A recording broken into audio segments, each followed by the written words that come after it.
You are listening to the Novel Writing Podcast, episode 148. I'm your host, Colleen Mitchell. Grab a cup, cozy up, and let's get to writing. Today's episode is about the second of 4 categories of writer's block, this one called Distractions Abound.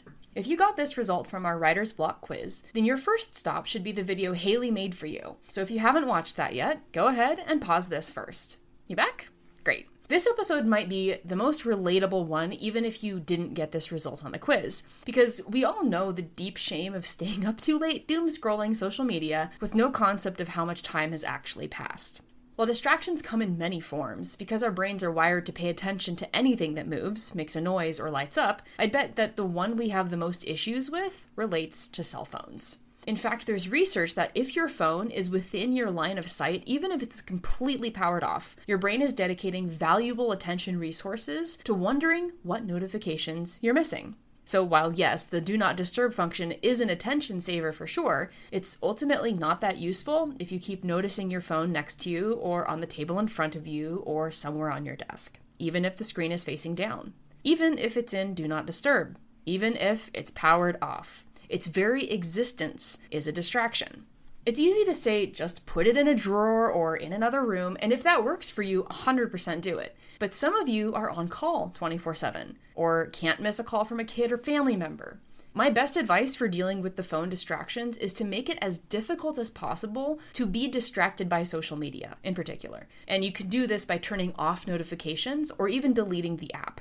You can use a blocker like Freedom or Forest for short periods of time when you want to focus, or most of all, treating your relationship with your phone like any other interpersonal relationship by defining your boundaries and then sticking to them. Now, the flip side is that nothing can be a distraction until you know what it is distracting you from. That means you can't call your phone a distraction unless you're actively trying to write and you keep picking it up to see what you missed. If you purposefully set aside an hour to scroll TikTok and then you actually set a timer and honor that hour, then it's not a distraction. Words have power. We know this as authors. What we call things matters. So calling everything a distraction isn't quite accurate. So while we can manage some of the distractions, the best way to handle distractions is to manage yourself around them. Have game plans for the kinds of distractions you know you fall victim to the most. For me, it's my phone. Surprise, surprise. I purposefully keep it out and visible most of the time because as a type 1 diabetic wearing a continuous glucose monitor, I actually use my phone to check my blood sugars, and I use it pretty often. So while putting the phone in a drawer is my best bet and it has worked for me in the past, I actually have had times where my blood sugar suffers because I'm not watching the phone screen as often as I should be. Understanding and dealing with distractions is important, because a lot of good writing is done in periods of what's known as deep work. Deep work is this flow state or state of mind that you exist in when you have no sense of time passing. You're really totally engrossed in what you're working on. You maybe feel a bit challenged and like you're solving a problem, and you often might skip meals or even bathroom breaks because of just how focused you are. Distractions kill deep work.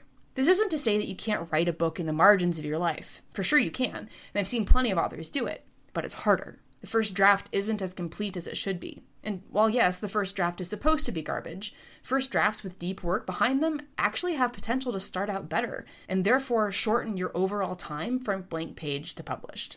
And if you want to learn more about deep work, there's a book by this title by author Cal Newport. He also has a podcast and a regular email newsletter specifically about deep work topics. So know your distractions, understand what they are distracting you from, and work to reduce or eliminate as many distractions as you can. And the ones you have left over, decide how you want to be in relationship with them. So that's it for today's episode. If this has been helpful for you, I would appreciate it if you left a rating or review on your platform of choice. While it does nothing for us, it does help other writers find this podcast. So thanks for joining me, and remember, the first draft is supposed to be garbage. Thanks for listening to the Novel Writing Podcast. If you're ready to stop struggling and start finishing your novel, check out the 60-Day Novel Writing Challenge. It's a step-by-step program designed for solo writers to complete their first draft with clarity and focus. Visit the link in the description to learn more.